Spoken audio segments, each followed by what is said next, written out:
Good evening. Thank you for joining us. Amanda Holdiness has spelled incomplete her entire life. Raised by a single mother, grandmother, and godparents, she has never known her father and spent years searching for him in vain.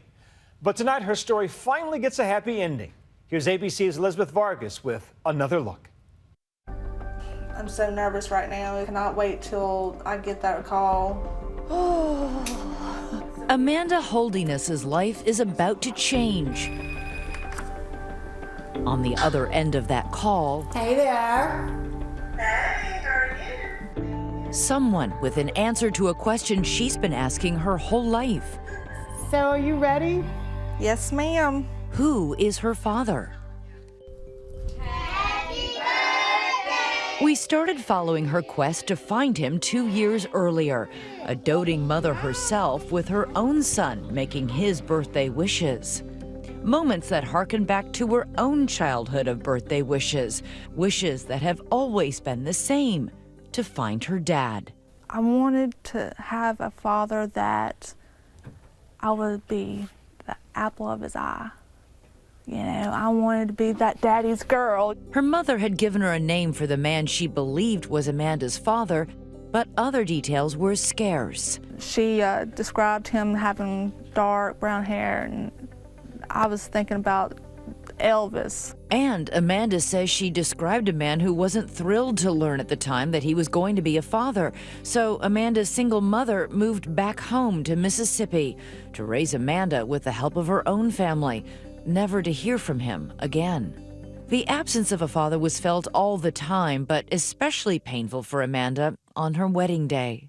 I've always seen,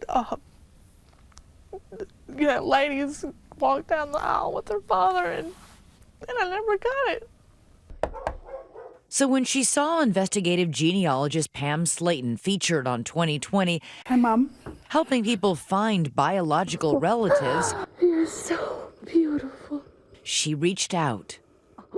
We were amazed how she found, long lost loved ones. This is where it all happens. My stacks are kind of broken up by current, not feeling it, driving me crazy. Pam, who was also a consultant for ABC News, was confident she could help Amanda. So she took on her case, which she thought seemed simple enough. All I did was give her 5 things about where he was from, where he lived, when they met. I put in the biological father's name. She called me, she said, "Guess what?" I said, "What?" She said, "I found him." I said, I started crying. I said, "Are you serious?" And she said, "Yes." But Amanda's happiness is short-lived. They do a DNA test just to be sure. When I sat down with Amanda just a few months later, she says the results were shocking. It came back saying that he wasn't my father. That must have been devastating for you. Yeah. You've been told all your life that this man was your father, and he wasn't. No. Did you want to give up? At first I did. Pam Slaton stuck with her. After the crushing news, she headed down to Mississippi to see her in person. And we are off. Pam also wants to meet with Amanda's mother, who she hoped could offer a morsel, a memory, something that could help put her on the right path.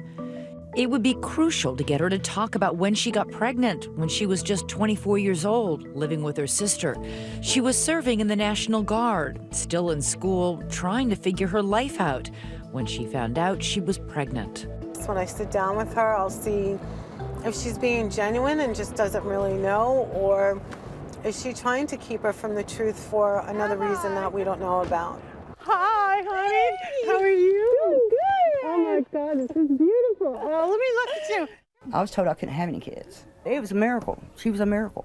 Amanda's mother reveals she was with more than one man during the time that Amanda was conceived. I was wild when I was young. I guess in a way I was looking for that love too that I didn't have. I think it's amazing that you have the courage to sit here and talk about this. I mean, I can see you genuinely want to help Amanda. I believe your heart's in the right place. Another man comes into focus. Amanda's mother offers up Samuel Skinner.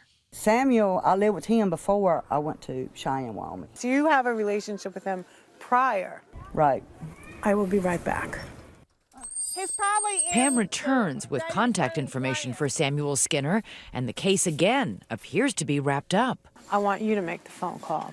It's scary, but I'll get you through it. Pam coaches Amanda because what she says could make or break her chance to make a connection with her potential birth father. Just want you to breathe because you're not breathing.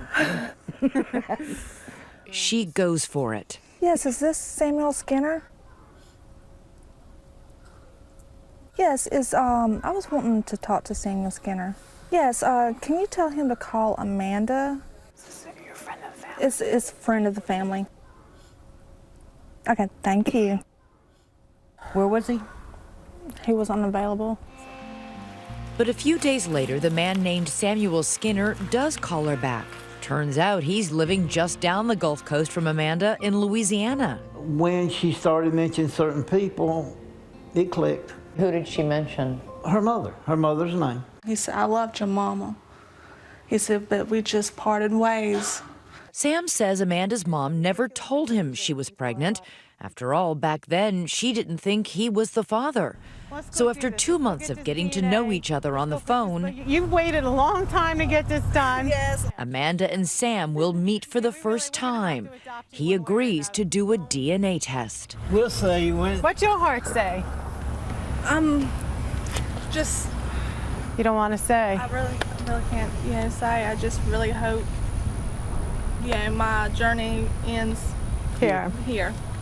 When you met Samuel for the first time, what was that like? He kept on doing this, and I was like, why are you staring at me like that? He's like, girl, you are a spitting image of your mama. No matter how it turns out, gotta be with you.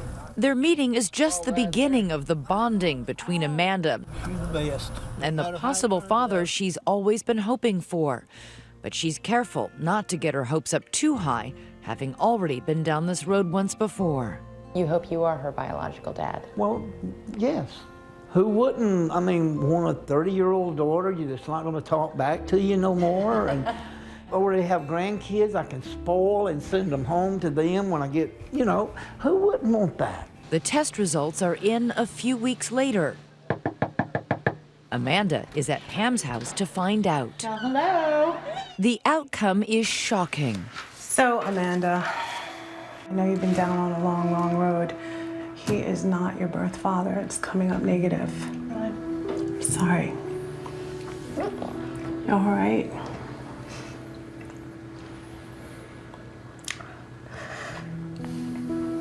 I know. You've been down a long, tough road. Okay.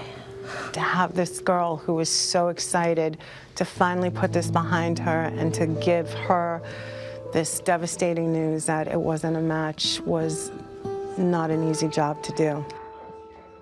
Amanda calls Sam, who was anxiously awaiting the news. Hello? Hey, Samuel? Yeah, this Amanda? Yeah, this is Amanda. What's going on?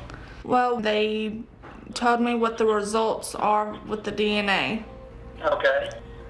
And? It's not good. I haven't even called Mama yet to let her know. Well, Amanda, you need to accept it yourself. I'm trying to give you father advice, and I may not be doing it right. You don't know which way to go now. Amanda, go with what you're feeling. I hope you don't stop your search, especially when you know you're going for something that you need in life. Don't let people discourage you.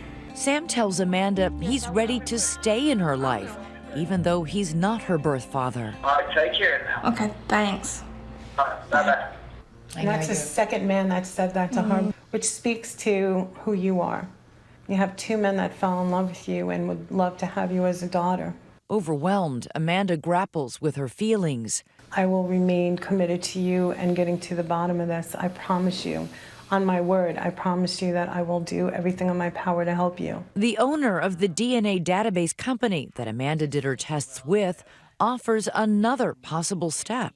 If your mother would be willing to do a DNA test, we can do what we call a triangulation. But it's a Hail Mary. How distant a relative can there be in your data bank? for you to have the beginnings of a thread for Pam to follow? We need to find a third cousin or closer. We could find siblings of your great-grandfather's children's children, which would be lots of people today.